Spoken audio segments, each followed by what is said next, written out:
Welcome back to my dear student in गिरी ज्ञान channel, जिसमें हम लोग अलजेब्रिक एक्सप्रेशन के बारे में अब पहले वीडियो में हमने जाना। अब इसके सेकेंड पार्ट में आइए अब हम जानते हैं। और तो ज़्यादा समय न लेते हुए हम वीडियो को शुरू करते हैं। और आप सभी बच्चों से मेरा रिक्वेस्ट होगा कि एक बार लाइक और सब्सक्राइब जरूर कर दें, यही हमारे वीडियो बनाने का फल होता है। तो ज़्यादा समय न लेते हुए आइए अब हम वीडियो को शुरू करते हैं। तो जैसा कि हमने कल बताया कि अलजेब्रिक एक्सप्रेशन क्या है, कल के वीडियो में हमने जाना कि लाइक टर्म क्या, मोनोमाइल्स क्या है, बाइनोमाइल्स क्या है, ट्राइनोमाइल्स क्या है। एक टर्म के बारे में हमने पिछले वीडियो में जाना। जो बच्चे पिछले वीडियो नहीं देख पाए हैं वे हमारे चैनल में देख सकते हैं इसका फर्स्ट पार्ट। आज हम सेकेंड पार्ट शुरू करने जा रहे हैं। तो सेकेंड पार्ट में हम आज पढ़ेंगे addition and subtraction in algebraic expression, यानी जोड़ और घटाव कैसे करेंगे हम अलजेब्रिक एक्सप्रेशन में, इस बात को ध्यान में रखेंगे।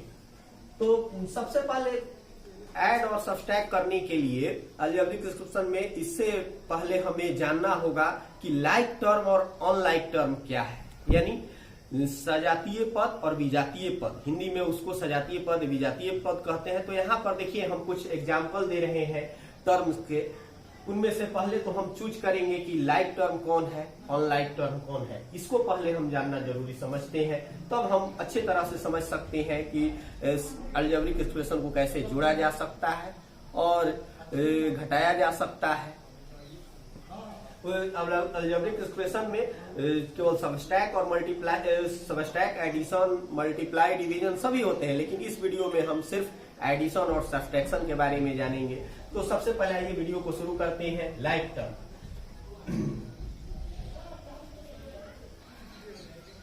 3x² मान लेते हैं। यहाँ कुछ टर्म दिए गए हैं, मोनोमाइल्स हो या बाइनोमाइल्स हो।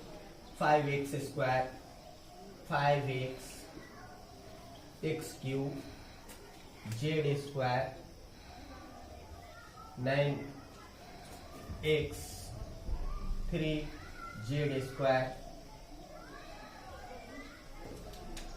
तो यहाँ हम देखते हैं कि इनमें अब चूज करते हैं लाइक टर्म क्या है। एक इंटरेस्टिंग फैक्ट है, एक ऐसे टर्म क्या है। तो आपने अपने कम्युनिटी में देखा होगा कि जैसे किसी के मैरिज में आपने देखे होंगे कि हमारे यहाँ या कम्युनिटी में लोग अपने जैसे लोगों को खोजते हैं, यानी अपने कास्ट के लोगों को खोजते हैं, अपने जाति को लोगों को मानते हैं। तो उन्हीं के साथ अपना गठबंधन करते हैं, यानी उन्हीं के साथ उनका रिलेशनशिप ज्यादातर बनाया जाता है। तो उसी तरह यहाँ मैथ में हम देखेंगे कि एक जैसी जाति वाले, मेरे जाति का कहने का मतलब एक जैसे टर्म वाले कौन कौन है, इन सभी बातों को ध्यान दें। हमने बच्चों को अपनी भाषा में वीडियो बनाकर, मेरा यही उद्देश्य है। यहाँ जाति से कोई मतलब नहीं है, यहाँ सिर्फ टर्म है, मैथमेटिक्स है। तो जैसे सपोज कीजिए कि कोई जादव जी है, तो वो ब्राह्मण के साथ नहीं कंफर्टेबल महसूस करेंगे। उसी तरह यहाँ हम देखेंगे कि x जो टर्म है, x² का टर्म है, 3x² का टर्म है, तो उसको x³ के साथ नहीं जोड़ा जा सकता है, उसको z² के साथ नहीं जोड़ा जा सकता है। अगर जोड़ना भी हो तो इसको हम 3x², अगर ऐड करना हो तो 3x² प्लस x³ अगर ऐड करना, तो बस इतना ही दिखाते हैं उसमें। यही इसका ऐड हुआ। अगर क्योंकि यहाँ ये अनलाइक टर्म है और लाइक टर्म को यदि जोड़ते हैं, जैसे इसमें 3x² और इसमें देखिए 5x², ये दोनों सेम यहीं पे है, 5x² हो गया। तो ये लाइक टर्म है, ये लाइक टर्म है। चलो, तो जैसा कि देख रहे हैं ये 3x², 5x² और भी लाइक टर्म है, पहले चूज कर लेंगे। तो अब यहाँ देखते हैं कि कोई भी इसके जैसा लाइक टर्म नहीं है, एक सेम टर्म नहीं है, x² के रूप में नहीं है, x है लेकिन स्क्वायर नहीं है, यानी फिर भी ये एक टर्म नहीं है। x² और x भी लाइक टर्म नहीं हुए। तो यहाँ हम इन दोनों को ऐड करेंगे तो 3 और 5 x² 8 एक्स स्क्वायर। ठीक उसी तरह जैसे आप समान एडिशन करते हैं उसी तरह सपोज कीजिए एक्स स्क्वायर से बच्चों में कंफ्यूजन कहाँ होती है कि सर एक्स स्क्वायर को कैसे ऐड करें या सब्सट्रैक्ट करें। तो एक्स स्क्वायर को जस्ट लाइक समझ लीजिए कि जैसे मान लीजिए फ्रूट है, एक्स स्क्वायर को फ्रूट ही मान लीजिए कि आम है, मान लीजिए एक्स स्क्वायर को मान लेते हैं कि एक आम है और ये भी आम है, तो एक्स स्क्वायर को आम ही कहेंगे।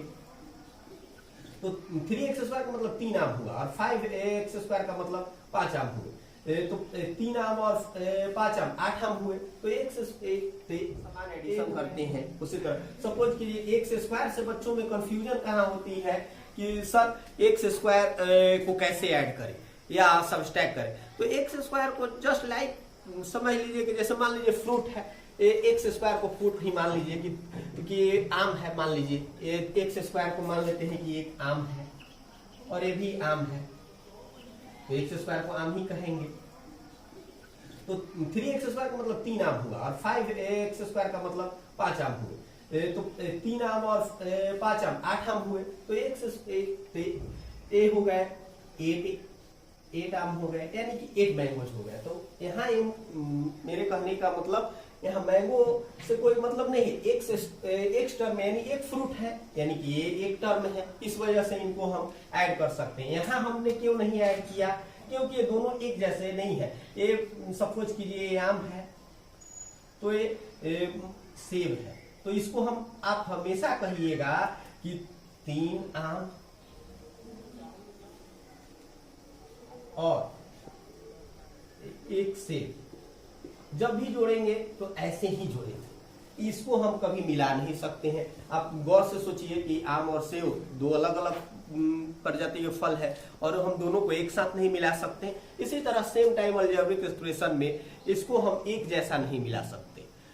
ठीक उसी तरह अब यहाँ जेड टर्म को देखते हैं, देखिए Z square plus 3z square, तो जेड स्क्वायर और 3z स्क्वायर ये दोनों भी सेम टर्म है, तो इनको हम ऐड करेंगे ये 4z स्क्वायर।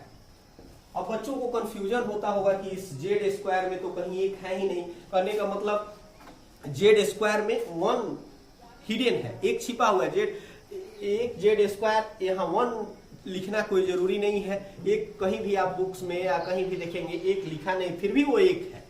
कोई एक आम मान लीजिए आपको दे देते हैं तो आम ही है वो, तो उसी तरह जेड स्क्वायर दे देते हैं तो जेड स्क्वायर हो गए और ये 3z स्क्वायर, इसका मतलब ये 3 आम हो गए। अगर फ्रूट से समझते हैं तो फ्रूट से ही समझे, 3z स्क्वायर यानी 3 आम हो गए, यानी 3 और 1 4 आम हो गए या 4z स्क्वायर हो गया। तो यहाँ आम का मतलब जेड कोई भी टर्म हो गया, यानी जेड स्क्वायर कुछ भी हो सकता है। हमने पिछले वीडियो में बताया कि एक्स वाई जेड से समझे 3z स्क्वायर यानी 3 आम हो गए, यानी 3 और 1 4 आम हो गए या 4z स्क्वायर हो गया। तो यहाँ आम का मतलब जेड कोई भी टर्म हो गया, यानी जेड स्क्वायर कुछ भी हो सकता है। हमने पिछले वीडियो में बताया कि एक्स वाई जेड इनके वेरिएबल वैल्यू अलग अलग होते हैं, तो अलग अलग वैल्यू है। तो ये लाइक टर्म इसमें, अब इससे बात ये आती है कि लाइक टर्म कौन कौन हुए और अनलाइक टर्म कौन कौन हुए। तो लाइक टर्म में हम इसमें से चूज करते हैं या अपनी मर्जी से भी लिख सकते हैं। लाइक टर्म में आपके 3x स्क्वायर 5x स्क्वायर ये दोनों लाइक टर्म है। उसके बाद 5x 9x ये लाइक टर्म है।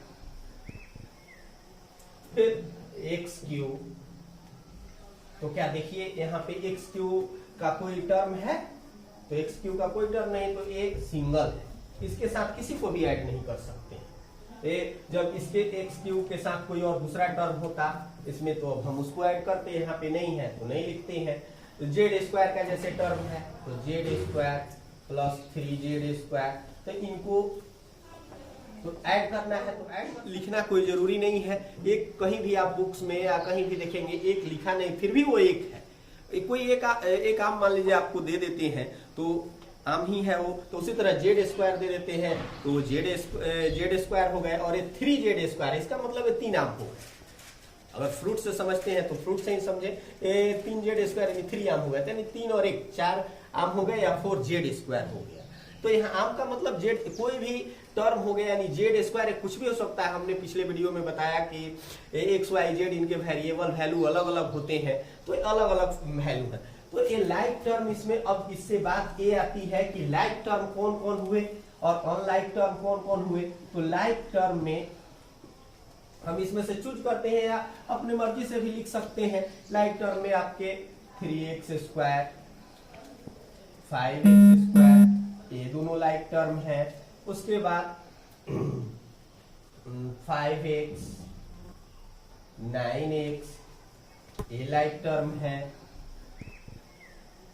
फिर एक्स क्यूब, तो क्या देखिए यहाँ पे एक्स क्यूब का कोई टर्म है, तो एक्स क्यूब का कोई टर्म नहीं, तो एक सिंगल है, इसके साथ किसी को भी ऐड नहीं कर सकते। जब इसके एक्स क्यूब के साथ कोई और दूसरा टर्म होता इसमें तो हम उसको ऐड करते, यहाँ पे नहीं है तो नहीं लिखते हैं। तो जेड स्क्वायर का जैसे टर्म है तो Z square plus 3z square, तो इनको तो ऐड करना है तो ऐड कर सकते हैं या सबस्ट्रैक्ट करना है तो यहाँ सबस्ट्रैक्ट भी कर सकते हैं, लेकिन लाइक टर्म होना जरूरी है। अनलाइक टर्म, अब बात करते हैं अनलाइक टर्म की।